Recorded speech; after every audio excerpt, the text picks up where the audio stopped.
¿Cómo están? Saludar a todos ustedes a través de este medio y agradecer a ZH Consultores por habernos comunicado y permitir que a la vez nos comuniquemos con todos ustedes. La primera pregunta que se ha planteado es interesante, ¿no? Porque es cierto, estamos viviendo un estado de emergencia que justo minutos antes de tener esta conversación con ZH Consultores ha sido ampliada hasta el 26 de abril. Entonces, vamos a tener ya un tercer periodo de un estado de emergencia que empezará formalmente este lunes 13, que se va a prácticamente ampliar 13 días más y no sabemos si eso irá a ser el final. Hay voces que proponen seguir ampliándolo, pese a que todavía no hemos empezado la tercera fase, seguir ampliándolo hasta post Día de la Madre. ¿Y esto a qué se debe? Se debe a que existe una idea que relaciona directamente contagios con incumplimiento del estado de emergencia. Es decir, hay una suerte de idea general que se está planteando en la cual las personas que no cumplen con el estado de emergencia, o sea, que no cumplen con el eslogan quédate en tu casa, son las personas que van a terminar infectadas por este COVID-19, ¿no? Por esta nueva enfermedad que está recorriendo el mundo. Pero existen otros factores que podrían determinar que las personas se contagien sin haber salido de su casa, y existen otros factores también por los cuales hace de que las personas salgan de su casa. Se nos ha hecho ya común que al mediodía el presidente de la República en su programa de televisión nos diga cuántos son los nuevos infectados, cuántas pruebas se han realizado, quiénes han sido ya derivados, dados de alta del diagnóstico inicial, cuántos están en emergencia, cuántos están en cuidados intensivos, la cifra de fallecidos, y al último siempre nos dan las cifras de detenidos. Los detenidos durante la jornada anterior a la emisión del programa del mediodía del presidente de la República, y también en general cuántos van detenidos desde que se declaró el estado de emergencia y los toques de queda, y ahora que hay días para varones, días para mujeres. Entonces, parecería que se está tratando de insinuar la idea de que los sectores que no obedecen son los sectores que van a necesariamente contagiarse. Y por ellos es que necesariamente, disculpen la redundancia, todos tenemos nuevamente que pasar 13, 14 o 15 días más de estado de emergencia, de toque de queda, sin salir del hogar. Y algunos no tienen esa posibilidad y por lo tanto salir para ellos es una obligación porque tienen que trabajar, porque ganan del día a día. Esa quizás sería una de las respuestas más válidas y quizás más blandas de por qué hay un sector de los ciudadanos peruanos que no está acatando el estado de emergencia, que no está acatando el toque de queda, que no está acatando el quédate en tu casa, y que necesariamente es una obligación para ellos salir. Exponerse a la enfermedad, y si no salen se exponen a la hambruna. Entonces hay que ver que por ese lado los problemas socioeconómicos del país, que no han sido solucionados en los últimos 200 años de independencia, que tampoco han sido solucionados en los últimos 35 años de paraíso neoliberal, están saliendo a flote. Aquellos que no recibieron nada de la privatización, aquellos que no recibieron nada de la imposición de la economía del libre mercado y de la oferta y la demanda, son los que hoy tienen que salir. Pero también hay otra respuesta que tendríamos que empezar a argumentar, es aquella de la cual sectores sociales que salen es porque conciben que se puede salir porque finalmente todo es arreglable.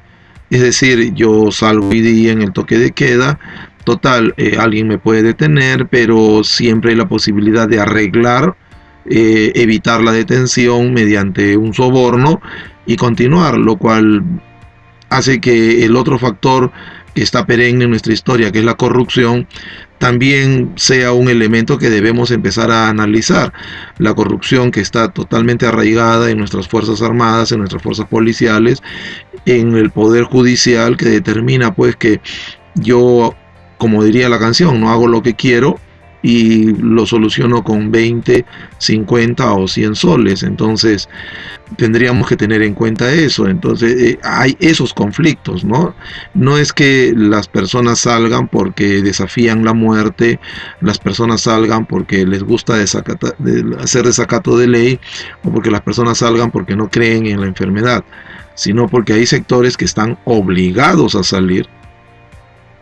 Morir de coronavirus o morir de hambre, tienen que elegir entre blanco y negro, y otros sectores acostumbrados a pues hacer lo que les da la gana, hacer lo que quieran, porque tienen las posibilidades y el sistema corrupto permite. Esto ha llevado pues a situaciones extremas, ¿no? Como de algún tipo, desde su ventana en algún distrito de sectores pudientes del país, gritándolo desde una posición racista y clasista, ¿no? Y peor aún, muy neoliberal, ¿no? Cuando dice el policía no estudiado porque es policía porque no estudiado, porque no tiene dinero, en cambio yo tengo dinero, yo he estudiado. Es decir, relaciona la idea de estudio a la idea de dinero, y dinero a la idea de ascenso social, progreso, estatus. Entonces, esto es una visión bastante clasista, ¿no? Y bastante neoliberal de lo que está sucediendo en el Perú.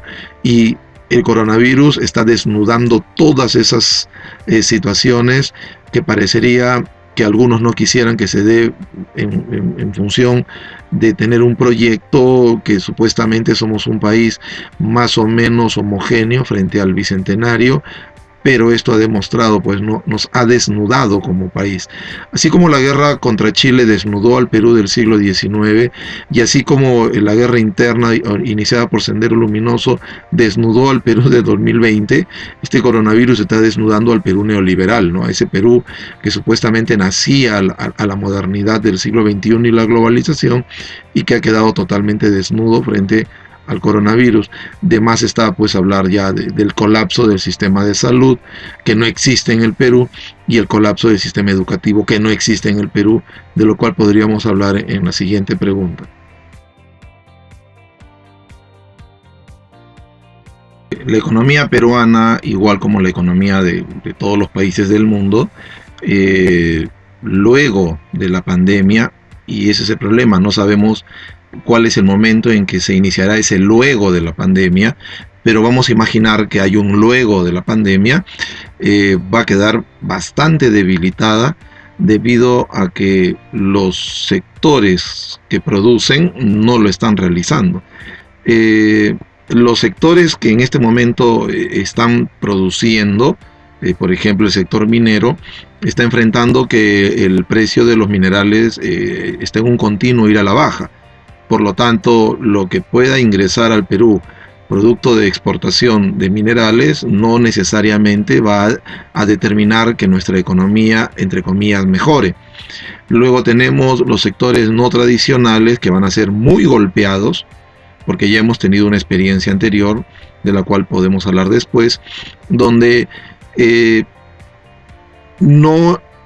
los países van a generar mayores barreras y mayores leyes mucho más drásticas para poder realizar exportaciones o importaciones de los productos no tradicionales. ¿Debido a qué? Debido a que hasta ahora se sigue hablando de que la enfermedad o este COVID-19 empieza o surge a partir de ciertas prácticas tradicionales alimenticias en China. Por lo tanto, esa idea afecta necesariamente a todos los sectores no tradicionales, a los sectores artesanales, a los sectores más costumbristas. Por lo tanto, exportar productos relacionados a estas actividades cada vez va a ser mucho más difícil, ¿no? Y ahora estamos corriendo también el riesgo de que se pretenda homogeneizar, lo que significa hacer un símil entre capitalismo bueno y todo lo demás malo, porque ya existen voces a nivel mundial que están pidiendo sanciones a países como China por consumir alimentos o animales que, entre comillas, no se deben consumir.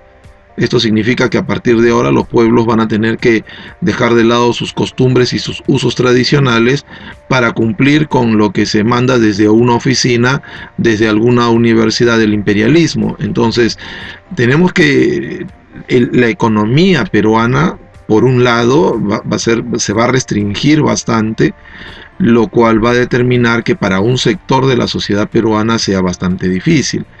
Pero la economía peruana tiene otros sectores. Tenemos un sector informal que es bastante extenso y que es aquel que ha sabido acomodarse y reacomodarse constantemente a las crisis históricas que ha sufrido este país. No olvidemos que desde el año 1987 al año 1990, durante el primer gobierno del expresidente Alan García Pérez, el Perú vivió una crisis económica terrible, mucho más fuerte de la crisis económica que vive actualmente Venezuela. Pero lo que aquí existía, esos sectores que le llamamos informales, esos sectores que no están relacionados directamente con la bolsa de valores u otros elementos que hacen de una economía formal, son los que permitieron a los peruanos sobrevivir y capear la crisis, ¿no? Entonces, quizás el sector informal va a ser aquel sector que va a originarse como un nuevo motor. Y un tercer elemento que tenemos que decirlo es que la economía peruana de alguna u otra manera también depende de algunos productos de exportación ilegal, ¿no? Gruesos sectores sociales y muchas regiones del país, su economía está ligada a actividades de exportar sustancias tóxicas prohibidas a nivel mundial. Entonces, esta narcoeconomía, como le llaman algunos, también es posible que resista y que genere espacios económicos que puedan permitirle a ciertos sectores de la sociedad peruana mantener un trabajo, un ritmo laboral que les permita, pues, supongo yo, llegar hasta fin de año y con ciertas, no necesariamente comodidades, pero sí cubriendo sus expectativas mucho más básicas. Pero los sectores, entre comillas, más formales sí son aquellos que van a sufrir. Lastimosamente, este gobierno ha preferido darle todo el dinero de los peruanos a la banca, a las grandes empresas, y ha sacrificado a los más pobres. Entonces van a ser los más pobres los que van a pagar, como siempre, las consecuencias históricas de las políticas aplicadas por la improvisación de Martín Vizcarra. Y lastimosamente esto va a tener que ser un análisis mayor post terminado el caso, de tal manera que lo que decimos hoy son solamente algunas ideas, algunas propuestas, pero necesariamente esto tendrá que verse recién dentro de un año, y vamos a entrar en una etapa electoral. La pregunta es, y tenemos que hacernos todos la misma pregunta, es cómo esta etapa preelectoral está determinando que algunos sectores económicos y algunos sectores políticos y algunos grupos de poder estén tratando de ocultar información, o de tapar información, o de no dar a conocer información en función de sus intereses hacia el 2021-2026. Eso también son variables que debemos necesariamente tomar en cuenta para poder entender qué va a pasar con nuestra economía, ¿no?, hacia el futuro. Y un sector último que sí veo que va a mantenerse es el sector agrario, ¿no? La enfermedad no ha llegado mucho al campo y el sector agrario se ha mantenido. Para suerte de los que vivimos en Lima, la agricultura se mantiene y la llegada de alimentos se mantiene. Sería increíble y sería casi apocalíptico que el sector agrario no se haya sido muy afectado, por ejemplo, y que Lima no recibiese alimentos, ¿no? Lima es una ciudad que no produce alimentos, por lo tanto el caos en este momento sería terrible, el desabastecimiento sería mayor, y las escenas, pues, que vivimos los peruanos del 88 al 90 volverían, ¿no? Y no estaríamos, pues, mirando escenas armadas en otros países.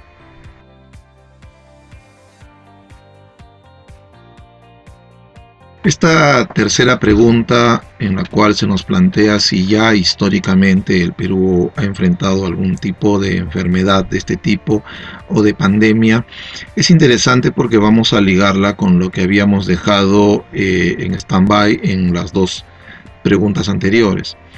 En el caso peruano, sobre todo algo más restringido en el caso de Lima y del Callao, entre 1904 y 1910 sufrimos una epidemia que era la epidemia de la peste negra, ¿no? Que fue bastante dura con los habitantes de Lima y que ocasionó casi, en ese periodo de años, casi 10.000 muertos. Hubo una crisis de sanidad.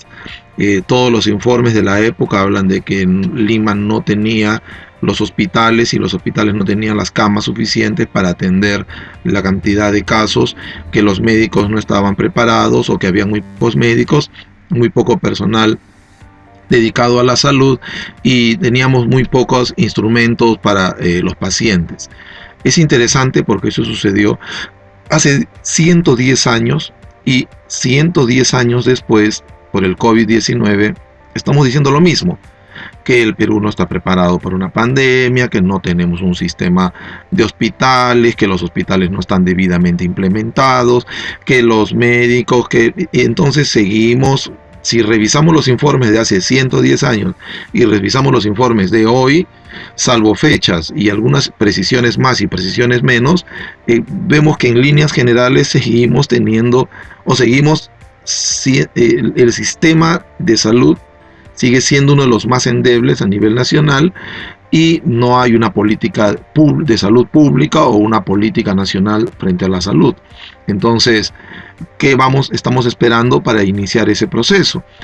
En inicio de 1991 se dio, por ejemplo, el famoso cólera en el caso de la costa peruana. Se relacionó mucho el cólera al consumo de los productos marítimos, al pescado. Se dijo que comer, por ejemplo, ceviche, que es un plato tradicional de los peruanos, era lo que originaba el cólera. Recuerdo yo en aquel entonces el propio presidente Alberto Fujimori fue a Chimbote e ingirió ceviche. El ministro de Salud habló directamente que no deben ingerir ceviche porque eso es pescado crudo y eso da cólera. Como a la semana teníamos un nuevo ministro que estaba juramentando, que decía que no, que vayamos todos a consumir el pescado porque el cólera no es así. Mientras tanto la epidemia se extendía a nivel de todas las ciudades de la costa, los puertos, las ciudades, pasó a algunas ciudades de los Andes.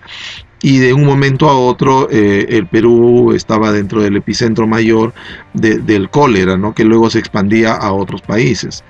Inmediatamente Europa, por ejemplo, generó restricciones al ingreso de productos marítimos desde el Perú, ¿no? Porque supuestamente portaban cólera, ¿no? Entonces en aquel momento se hablaba que luego del cólera y de la cantidad de muertos, en el Perú el consumo de ceviche iba a disminuir. Y no ha disminuido, ¿no?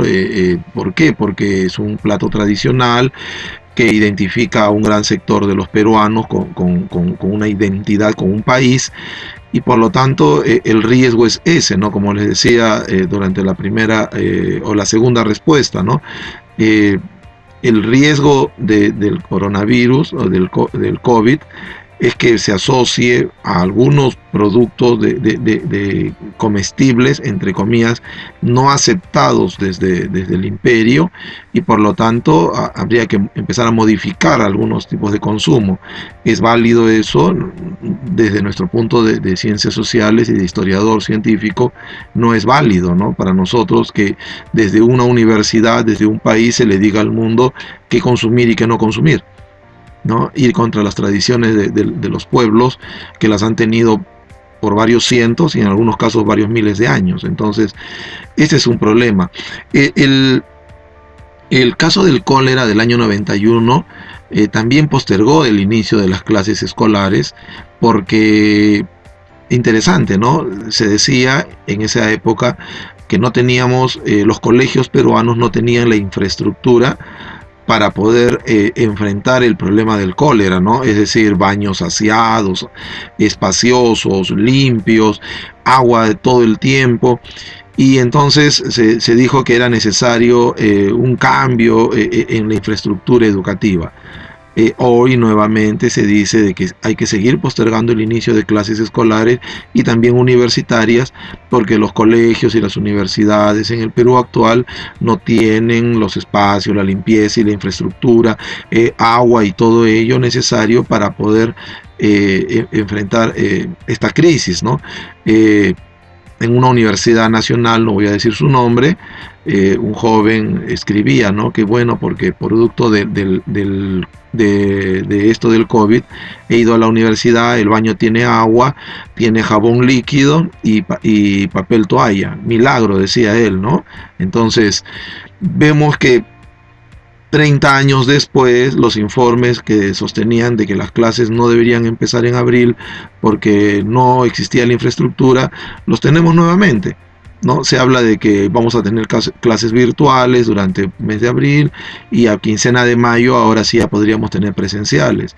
La pregunta es, los colegios y las universidades del Estado están implementadas. Muchas universidades y muchos colegios particulares ni siquiera están implementados.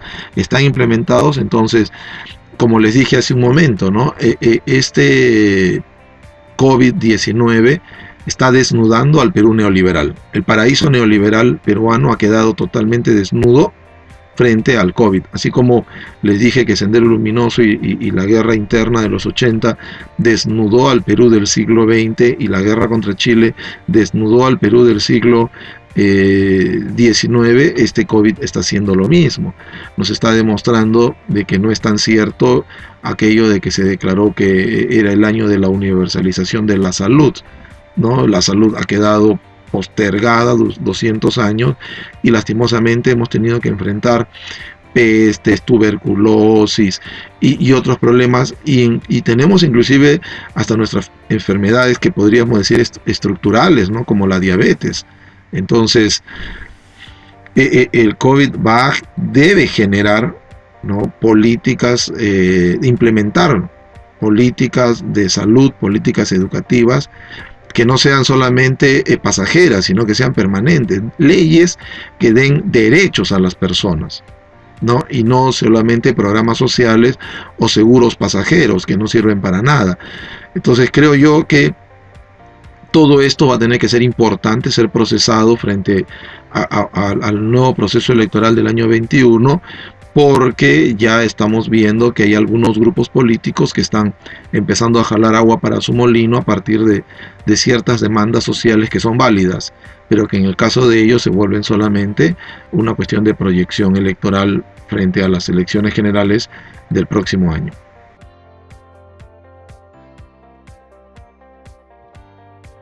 Bueno, es cierto lo que preguntan, ¿no? Hay voces que están sosteniendo de que en realidad el gobierno, el Estado, no está dando la información más real, más precisa, no está transparentando realmente lo que está sucediendo y por lo tanto las cifras no corresponden a la realidad. ¿Por qué estas voces podrían tener razón o por qué estas voces están dándose? En primer lugar, no olvidemos que desde finales del año pasado, del 2019, inicios de este año 2020, ya la información llegaba que en China se estaba dando la pandemia, se estaba dando la enfermedad, se estaba dando los cuadros ya de contagio. Y pese a que en enero de este año la información llegaba mucho más precisa y mayor cantidad de información, lo que estaba pasando en China, el gobierno no hizo nada por proveerse de una mayor cantidad de pruebas para verificar si las personas tenemos o no tenemos, estamos infectados o no estamos infectados de COVID-19, tenemos o no tenemos coronavirus. De tal forma que cuando ya empezaron a llegar las noticias de Europa, Italia y España, y ya la cifra de muertos aumentaba y la preocupación aumentaba, aquí no, aquí seguíamos los carnavales, aquí seguíamos en febrero en vacaciones y no pasaba nada y todos estaban más bien viendo la lista de colegio y el pago de las mensualidades, tanto de colegio como de universidades particulares. De tal manera que recién en marzo, empezando marzo, el mes pasado, marzo de este año, el gobierno ha iniciado esto y es por eso que ya con todo el proceso encima, recién se han comprado pruebas que han llegado y que determinan, ¿no?, que la cifra haya aumentado desde el día de ayer al día de hoy, por ejemplo, más de 1.500 casos. Entonces, estamos viendo que por ahí el gobierno de Martín Vizcarra tuvo un craso error. No creer que la enfermedad se iba a quedar en China o creer que la enfermedad se iba a quedar en Italia y no iba a llegar al Perú. Entonces hemos perdido tiempo, casi 2 meses, y en no adquirir estas pruebas que hubiesen sido mejor. Y si lo hubiésemos adquirido masivamente, no la cifra ridícula que han traído, sino unos 10 o 15 millones, el quédate en casa estaría acompañado también porque todos los que nos quedamos en casa, sobre todo el domingo que nos tenemos que quedar en casa todo el día, hubiese sido acompañado por pruebas masivas, entrar acá a todos los hogares, mismo censo, igual que el censo, y a todos hacernos la prueba para determinar quiénes sí, quiénes no, qué lugares sí, qué lugares no, pero no se ha dado. Se ha dado el quédate en casa, más no hay pruebas masivas y por lo tanto no sabemos si el que se quedó en casa el fin de semana llevó la enfermedad a casa porque durante la semana tuvo que trabajar, ¿no? Y ahora es la casa el lugar donde se están contagiando. Entonces no ha habido una planificación. El Ministerio de Salud no sabe cómo enfrentar esto, se ve totalmente desbordado y el presidente trata de dar algunas cifras, pero que por lo que vemos parecerían que no son las reales. Y tercero, el cinturón que rodea Lima y algunas ciudades del Perú, el cinturón de miseria donde viven miles de peruanos, no es atendido directamente. Ya salen las primeras noticias de lugares de Lima donde las personas han llamado porque algún familiar se sentía muy mal, nunca llegaron los del Ministerio de Salud, nunca llegaron las autoridades y ahora tenemos muertos. La pregunta es ¿cuántos muertos no diagnosticados tendremos? Y como son no diagnosticados, no entrarán en la cifra final. Entonces tenemos que exigir una mayor transparencia, cómo se está trabajando esto, porque hay errores, están haciendo graves errores. No podemos culpar a nadie. No podemos decir el gobierno tiene la culpa de que no haya hospitales. Esto ya es estructural. No, hemos visto hace un momento que siempre se dijo que después de una epidemia no hay hospitales y ningún gobierno se dio el trabajo y el tiempo de construirlos a nivel nacional, y aquellos que los construyeron, lastimosamente, la construcción de esos hospitales está ligado a actos de corrupción, ¿no? Entonces, como que la corrupción paraliza todo y bueno, pues los más pobres, los más necesitados al final son los que tienen que pagar las consecuencias de toda esta inestabilidad y toda esta inexistencia, ¿no? Toda esta incapacidades de todos los gobiernos que hemos tenido, ¿no? Entonces, es necesario que otras instituciones que tengan mayor prestigio, mayor credibilidad, entren a manejar las cifras y nos digan verdaderamente cuáles son, porque existe la posibilidad de que estas, por incapacidad, no sean las cifras reales. Hay otra idea de que el gobierno está necesariamente ocultando las cifras para de esa manera ocultar su incapacidad. No hemos tocado ese tema, lo decimos nada más, no lo tocamos. Nosotros creemos más bien que ha sido la propia ineficacia del gobierno en no adquirir las pruebas hace 2 meses y medio atrás y no haberlas aplicado desde la quincena de febrero, sobre todo a quienes venían de los países y de las regiones del mundo donde ya la enfermedad se estaba desarrollando, ¿no? Recién el cierre de los puertos y de los aeropuertos se ha dado cuando ya se dieron los primeros casos al interior. Estaba de más cerrar los aeropuertos y los casos ya se están dando al interior. Ya estábamos en una fase mayor. Entonces se han cometido graves errores. Es cierto, las decisiones políticas se tienen que tomar sobre la marcha, pero en este caso ha habido ineficacia de algunos sectores que lastimosamente le van a tener que pasar factura al gobierno en una evaluación post terminada la crisis y el estado de emergencia.